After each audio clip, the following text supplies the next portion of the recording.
How y'all doing? Constituents in Florida, Maine, Kentucky, California, Georgia, Ohio, as well as countries Indonesia, France, Rome, New Mexico, and of course Africa. Facts from the Ghost, keeping up with the latest hot topics and updating y'all on, just basically what's going on in today's society. And today's segment, I would like to talk about the Browns and their moves that they have made in the past few days. And the three particular moves that has me intrigued is let's talk about the first move they made, Jim Schwartz. Now, he has 14-year experience as a defensive coordinator, and actually his best season was in 2018, where the defense ranked fourth, and that catapulted them to that year's Super Bowl. And as everybody know, I like to think most people know that the Philadelphia Eagles defeated Tom Brady and the New England Patriots in that year's Super Bowl. So yeah, that year was his best season as a defensive coordinator. So as you can see, he has experience as a defensive coordinator, 14 years. So I would like to think, because of that type of paperwork he brings to the table, I like to think, I would like to think he can't be no worse than Joe Woods. I like to think it's gonna be a significant upgrade over Joe Woods. So, but it still intrigues me. But okay, now let's talk about the other coach. What's his name? Bubba? Yeah. Bubba Ventrone. Now, he has 7 years experience as a player and a special teams coach. He also has a Super Bowl ring. I didn't look up the year he won that Super Bowl with the Patriots, but yeah, he won a Super Bowl with the Patriots. And he also played with the Browns from 2009 to 2013, or was it 2009 to 2012, and then he ended his career with the 49ers in 2013, that season. So his ranking is, actually not a bad resume. Like, I think in 2018, his special teams, as him being the coach. What was it? The coach? Yeah, Indianapolis Colts. Yeah, that was ranked fifth. That was ranked fifth that year of 2018. Now we go to 2019. I think it was like, he was ranked. The Colts were ranked 12th. Then we go to 2020. Then it was like, I believe it was ranked number 2. And then we go to 2022, and it was like ranked 4th. So yeah, I would like to think this particular move and what Bubba Ventrone's resume says about him as a special teams head coach. I would like to think that this is like put two hands up in the air and we just scored the game-winning touchdown to win the Super Bowl type move. But again, it still intrigues me because the old catchphrase, the old saying goes, it looks good on paper, but you still gotta play the game. So yeah, I guess we'll see what happens. But and then I'm sorry, not but the last move.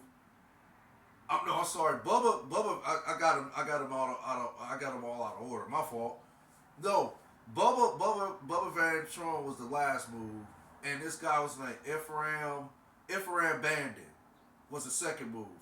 Now, he's I think he's a D-back coach, defensive backs coach, and he was the defensive backs coach for the Miami Hurricanes for 4 seasons. And his track record, speaks volume of, slightly above average, if that makes sense. So, and then of course, yeah, Bubba Ventrone was the last move. So, I like to think that these three moves are going to put the Browns in position to, at least look like a team that can compete for a playoff spot and perhaps a Super Bowl berth. Again, for me, like I said, I'm no expert. I only watch the games. I'm a fan, just like most people in this country. But from my understanding, I would like to think that these dudes are, I really don't like to say this because I feel we all smart in our own ways, but I'm going to go ahead and say the word. I hope I don't offend nobody when I say it, but I think these three dudes are competent enough to where they're not going to make the same boneheaded mistakes the Browns made for the past 2 years with the staff that's not that with the other staff that's no longer there. And you know exactly what I'm talking about. Joe Woods and Mike Prefer. Now, for me, them dudes was just atrocious. And they seem incompetent as far as in coaching on that level, which is a professional level, the NFL. They seem like I don't know. They seem like they couldn't even coach like a Pee-wee league or something like that, Little Leagues league. The way they were, drawing up plays or putting, like, for example, Mike Prefer, he was putting the team in position on special teams to just fail. And I've heard this so many times. They don't even do this anymore. When they kick the ball off, they don't even, kick it all in the end zone no more, from my understanding. And yeah, he will put the team in position to receive the ball in the end zone, and then for the most part to run it back to the 20. Why won't you position the team to be on the 20 and have the kicker kick? Force the kicker to make a decision to kick the ball to the punt return guy, or, okay, fine, kick it in the end zone. But why would you make it easy for them to make a decision to kick it in the end zone, is what I'm saying. So, yeah, and then we ain't even going to talk about onside kicks. I think I've heard the probability of recovering an onside kick in today's NFL is like 5% or something like that. So, yeah, he was putting the team in their positions on that side of the ball too, as far as in onside kicks. He was just terrible. He was just terrible as a special teams coach. And I noticed he was horrific the year the Browns when Baker Mayfield was injured and Baker was playing for a new contract. And you know how that season failed on epic levels. We know why. We know why it failed. But okay, everybody got a pass because Baker Mayfield was injured, and Baker, of course, wanted to play for a contract. So in my opinion, that's why I felt he even went out there and played with that type of injury he had, which was a broken collarbone and a rotator cuff injury. Yeah, he played. I believe he played with that just so he could get a contract the following season. But okay, again, I think most people who are Browns fans and watched the games that year, they know how that story ended. So yeah, Mike Prefer and Joe Woods got a pass because of that. Now they come in to last year's season, and now they finally get exposed, and they get exposed for the inept coaches that they were. So, for me, these moves again is put me in a mindset to feel that maybe the Browns are finally trying to do right by the fans. Maybe they're finally trying to put the pieces together to the puzzle as far as in solving this problem the Browns haven't been having for actually decades. I mean, before Baker Mayfield was drafted, the Browns were just a laughing stock. They were like a punchline to every joke. until Baker arrived, and then Baker, give Baker credit. He turned the franchise around to some extent, but again, it just fell back. It just fell back to the fact that the Browns are the Browns, if that makes sense. That the Browns are losers again. All the Browns got inept coaches. They don't know what they're doing. The Browns, have an organization to where they, pretty much only care about the bottom dollar. They don't care about what the fans, want from their football team. So I'm like I said, this is just a guess on my part.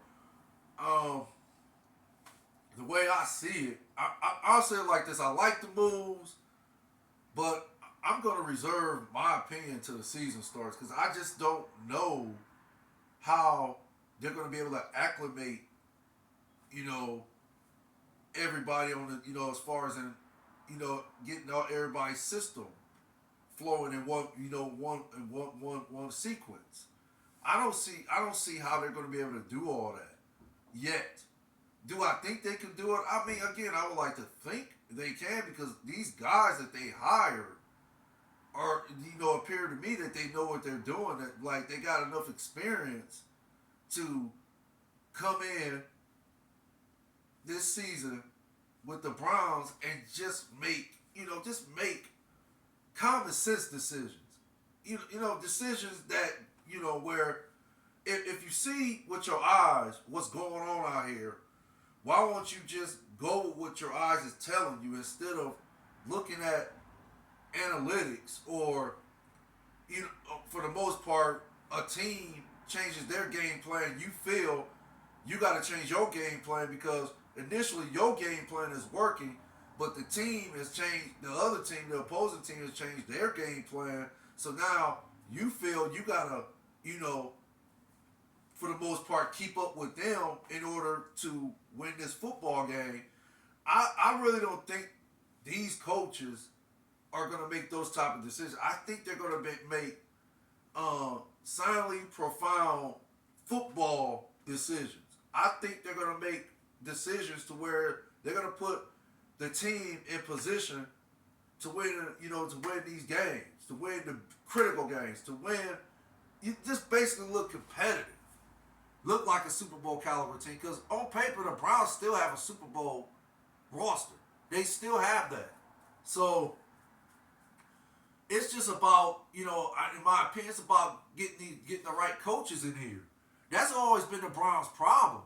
They've always had the talent for the past 3 years. They just ain't never had coaches that can all, get on the same page. It's always one person that's, destroying the recipe to a great dish, to a great entree. It's always that one that, everybody else is in the kitchen cooking, adding the right spices, cooking at the right temperatures and so forth. But it's this one guy over here who gets to put in that one special ingredient every time. And because of that mishap, the dish is ruined. So, I just really feel the Browns, they have just got to get on the same page. And do I think these coaches that they hired could do that? Jim Schwartz, Bubba Ventrone, and Ephraim Banda, do I think these three guys can do it? I would like to think they can.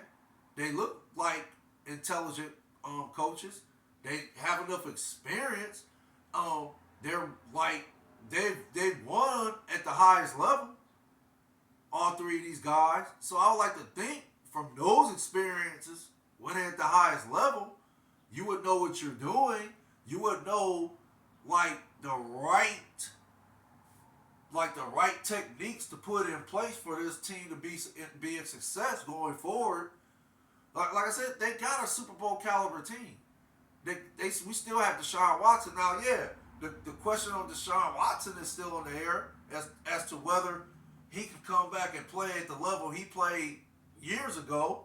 Can he be a top, 5 elite quarterback? Yeah, that question is still up in the air. But again, I would like to think, Watson can be that guy with a full season of football now with OTAs, training camp, and so forth. So I like to think he's going to get back to being elite like that. But as far as the other pieces, okay, Myles Garrett, we already know what he brings to the table. I still have confidence in Denzel Ward. I think put in the right position, Ward could be a top quarterback. Top cornerback in the league. But okay, the other pieces, Grant Delpit, he's okay. He's okay. What's that other guy's name? Oh, I always forget his name. JP Rollins or something like that. Yeah, he's an okay player. Now, I still say they need a number one deep threat receiver. They got to draft some kid, some rookie. They got to draft a receiver like a speedy, just a guy who can take the top off the defense, basically. Make it easy, make life easy for the other tight ends or receivers on the Browns team. And David Njoku, I think, when he's playing at a consistent level, no, he's not as good as Travis Kelce. No, he's not on that level, but he's just as good as any other tight end in the league. So, again, when David Njoku plays with consistency, he has that type of skill set. Now, again, not on Travis Kelce's level, but he has, that type of skill set to be that dude. So, Amari Cooper's okay as a receiver. He's just not a deep threat receiver. But I think if they was to get a deep threat receiver out the draft or through a trade, I think all that's going to do is open up Amari Cooper's game even more, David Njoku's game even more, and Donovan Van Peoples. I like Donovan. Now, Donovan, I really think if they can get that type of receiver, a number one receiver, I think Donovan will, skyrocket. I think his career will take off because Donovan has shown flashes to me that he could be the number two. So, and the flashes he showed me was last year that he could be a number two receiver, and Amari Cooper could move to the three. So, and then of course Nick Chubb. Come on, we know what he brings to the table. I don't need to, elaborate on this guy's skill set as a running back. We know what he brings to the table. So, if they can just put all this together, man, the Browns can put it all together. Yeah, I think the Browns will be right there in the mix with the Kansas City Chiefs, the Cincinnati Bengals, the San Diego Chargers, the Buffalo Bills. I like to think they'll be in the mix with these guys if they can just get everybody on the same page. So it's just basically a wait and see type of idea to see if the Browns can do just that. But yeah, I like the hires. It seems like these guys have enough experience to turn this thing around for the Browns on the defense and special team side of the ball. Head coach, I'm still a Stefanski fan. I mean, I would like to think he's not on a hot seat as of right now. You can't really, again, I know a lot of people are still calling for his job, but again, for me, look at the games in its entirety last year and see how many games he actually lost as a head coach and see how many he won as a head coach. Look at those games, and I'm talking about analyze them, like literally. Just watch them, look at the numbers, and just, if you have to, keep, watching it over and over again. And then, come back and let me know what that record was as far as in how many games he won coaching and how many games he lost coaching.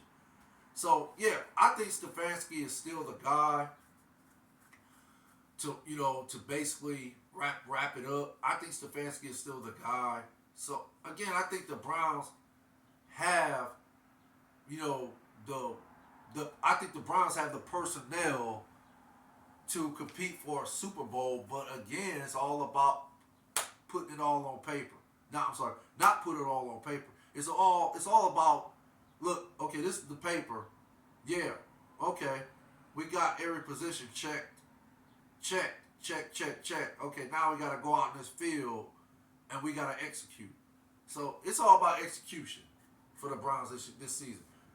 We'll see what happens, But yeah, at least the Browns are trying, in my opinion. I mean, you gotta give them some credit. They are going out here and actually hiring coaches now that has some experience at winning at the highest level. But thank you for listening to my podcast. Um, if you want to like it, I appreciate it. But if you view it, I appreciate it even more. Y'all take care. Y'all stay blessed out there. Facts for the Ghosts. One love.